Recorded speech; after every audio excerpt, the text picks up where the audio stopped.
मूत्र प्रवृत्ति और पांचभौतिक विचार।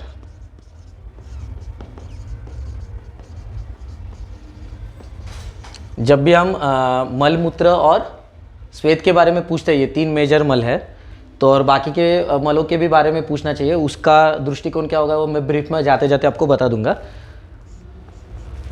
लेकिन मूत्र प्रवृत्ति, तो मूत्र क्या है बेसिकली, मूत्र के पहले आप देखेंगे अंबुशिखिनो भवंती, आचार्य डल्लनाचार्य जी ने कहा है। अंबुशिखी मतलब क्या, पृथ्वी सॉरी जल और तेज महाभूत। क्योंकि हम जब भी बोलते हैं कि मूत्र से क्षारों का वहन होता है या मूत्र से क्लेद वहनम, आपा जी ने क्षारों का वहन होता है ऐसे वर्ड यूज़ किया है। तो जल और तेज महाभूत रहता है, ये पहले आपको बेसिकली समझना पड़ेगा। क्योंकि जब भी तेज महाभूत बढ़ेगा तब जल महाभूत कम होगा, जल महाभूत बढ़ेगा तब तेज महाभूत कम होगा। तो इसलिए पेशेंट को हम लोग क्या पूछते हैं कि मूत्र प्रवृत्ति कैसे होते हैं, तो उसके जो क्वेश्चनर है उसका और उसके पीछे का पांचभौतिक विचार, ये दोनों के बारे में अभी डिस्कस करेंगे। तो आप इतना ही याद रखिए फिलहाल कि जल और तेज महाभूत दोनों मूत्र के अंडर है, आचार्य डल्लनाचार्य जी के अनुसार। फर्स्ट क्वेश्चन, कितनी बार जाते हैं, फ्रीक्वेंसी। अब इसका पांचभौतिक विचार क्या है कि कितनी बार जाते हैं, मतलब वायु का चलगुण इसमें दर्शाता है कि ब्लैडर कितनी बार कॉन्ट्रैक्ट हो रहा है। इसके 2 कारण हो सकते हैं, अगर ज़्यादा बार पेशेंट जाता है तो उसके 2 कारण हो सकते हैं। एक तो क्लेद जब भी ज़्यादा होगा, जैसे प्रमेह के रुग्ण में होता है, तब वो ज़्यादा होगा, मतलब उसकी फ्रीक्वेंसी बढ़ेगी, क्योंकि मूत्र से क्लेद वहनम है, क्लेद बढ़ेगा तो फ्रीक्वेंसी अपने आप बढ़ेगी। और दूसरा रीज़न क्या है कि जब भी तमोगुण, मतलब रात के टाइम में भी ज़्यादा होता है, तो नक्तमूत्रता हम ये पूछते हैं पेशेंट को कि नक्तमूत्रता यानी रात के टाइम कितनी बार जाता है पेशेंट, और उसका भी एक स्पेसिफिक टाइम है। अगर वो सोने के बाद 2 बजे से पहले अगर जाता है then it is purely called as विकृति।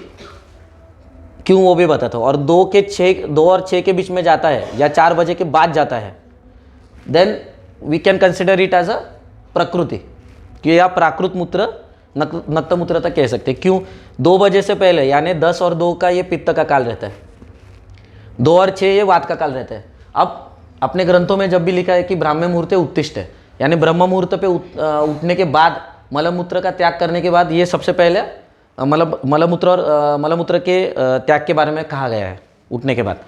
ठीक है, तो वात का चलगुण तब 4 या 5 बजे तो अच्छा खासा मतलब टॉप लेवल पे रहता है।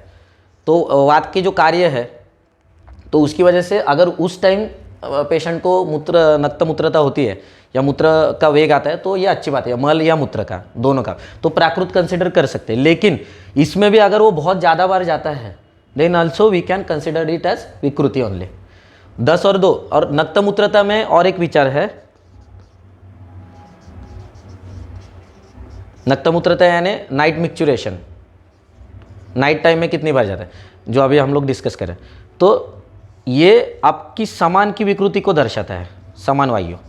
क्योंकि समान का कार्य क्या है, अन्नम गृह्णति पचति विवेचयति मुंचति। तो मुंचन यानी छोड़ना, लेकिन किधर, स्वस्थान में जाके। तो स्वस्थान में आकर जाके छोड़ते हैं।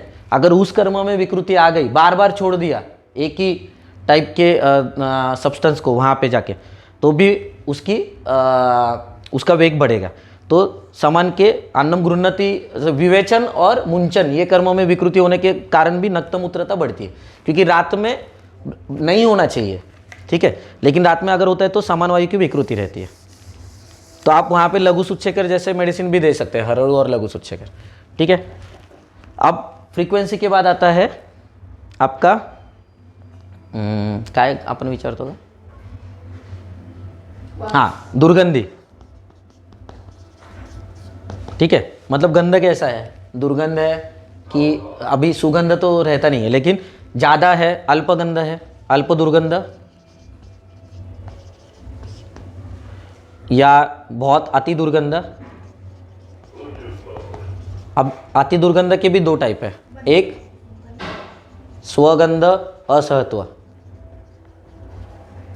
और दूसरा परगंध असहत्व। मतलब क्या, अगर दूसरे को आप खुद मतलब जाने के बाद या रुग्ण जाने के बाद मतलब यूरिन पास करने के बाद अगर दूसरे को सहन नहीं होता है तो दैट इज़ परगंध, दैट इज़ विकृति तो है लेकिन वी कैन मैनेज, मतलब उसकी चिकित्सा हम लोग जल्दी कर सकते हैं। लेकिन स्वगंध असत हो, मतलब खुद को भी सहन नहीं होता है, इतना दुर्गंध रहता है। अब ये दुर्गंध जो है या विस्त्रता, ये किसका गुण है? पृथ्वी महाभूत। तो पृथ्वी महाभूत जब भी जहाँ काल की अपेक्षा की वजह से वहाँ पे यूरिन रुक रुक क्या हो रहा है या वहाँ पे रह रहा है कुछ काल तक, तभी विस्त्रता आएगी।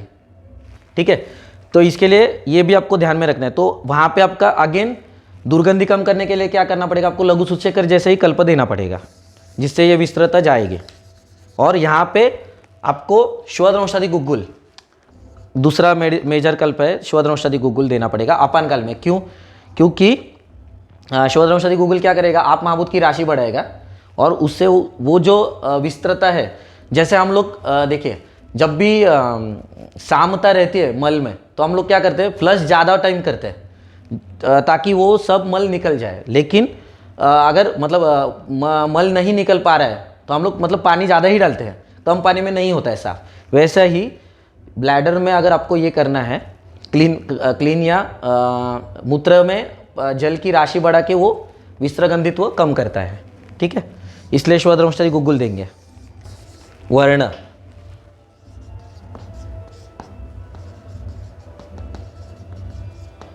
वर्ण में क्या है? क्रिस्टल क्लियर रहेगा, तो इट इज़ एडिक्वेट वाटर है उसमें, मतलब जल महाभूत है। और अगर ज़्यादा होता है या पीतवर्णी है या वर्ण मतलब पीतवर्णी और सदा है, यानी क्या हो रहा है? जैसे मैंने बोला था जल और तेज महाभूत है, तो तेज महाभूत वहाँ पे बढ़ रहा है या क्षारों का वहन ज़्यादा हो रहा है, तो इसकी वजह से भी वर्ण चेंज होता है। या पेशेंट को हेजी यूरिन होता है, हेजी मतलब क्या?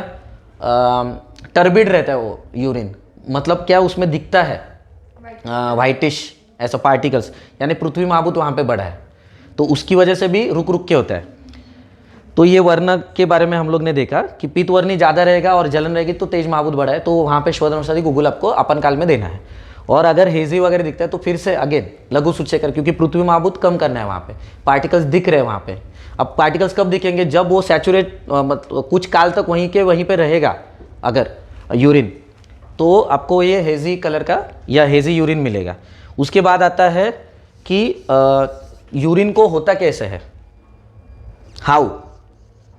How he passes the urine, कैसे होता है? रुक रुक के हो रहा है, एकदम कंट्रोल नहीं है, मतलब रुक रुक के होता है, स्तोकात।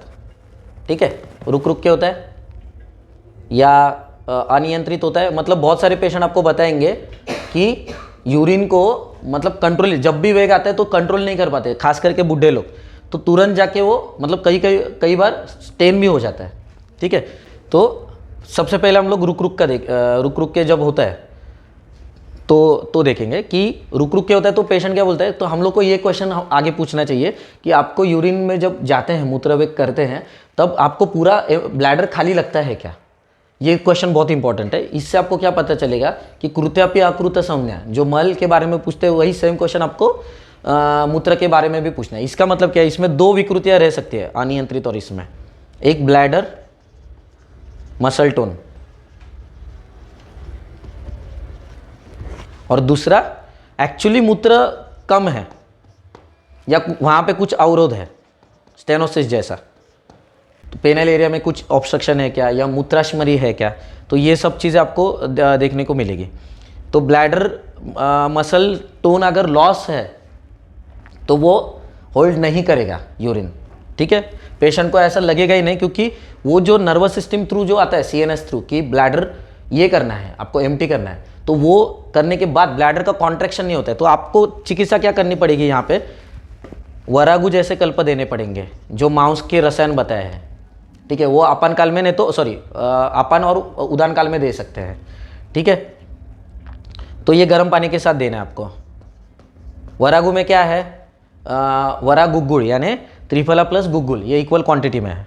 ठीक है, तो ब्लैडर टोन आपको इंप्रूव करना पड़ेगा, बाकी का ट्रीटमेंट आपका जैसा नाद परीक्षा के अनुसार है तो वैसे ही रहेगा। तो जैसे तो मूत्राशमरी के बारे में आपको सोचना पड़ेगा कि उसको रुक रुक के हो रहा है, या बीपीएच जैसे कंडीशन है जहाँ पे आपको प्रोस्टेटोमेगाली जैसे कंडीशंस मिलते हैं, तो वहाँ पे भी रुक रुक के होगा उसको, हाँ, या रात में होगा, स्टेन होगा, ठीक है।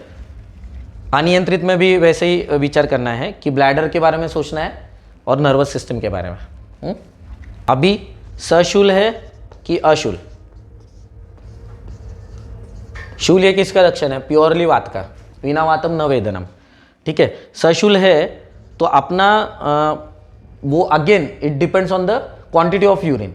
अगर ब्लैडर बहुत ज़्यादा भर चुका है तो और पेशेंट पास नहीं कर पाता है, तो शूल का ये मोस्टली हम लोग को मूत्राशमरी में ही दिखता है, ये वाले कंडीशन। तो स्टिल पेशेंट को पूछना चाहिए, क्योंकि स्टार्टिंग में आप रूल आउट कर सकते हैं दूसरे रेडिएटिंग पेन या इससे, तो पेशेंट लैंड अप नहीं होगा। अगर ब्लैडर में रहेगा या किडनी या यूरेटर में रहेगा तो आपको उधर परीक्षण के बारे में वगैरह तो पता ही चल जाता है, तो इसके बारे में ये भी पूछते हैं। हाँ, बाद में सरक्त है या अरक्त? ठीक है, सरक्त अगेन मूत्राशमरी, अगर स्पाइक्स वगैरह रहेंगे उसमें, कैल्शियम का वगैरह रहेगा, तो अश्मरी में ये आपको प्रॉब्लम दे सकता है।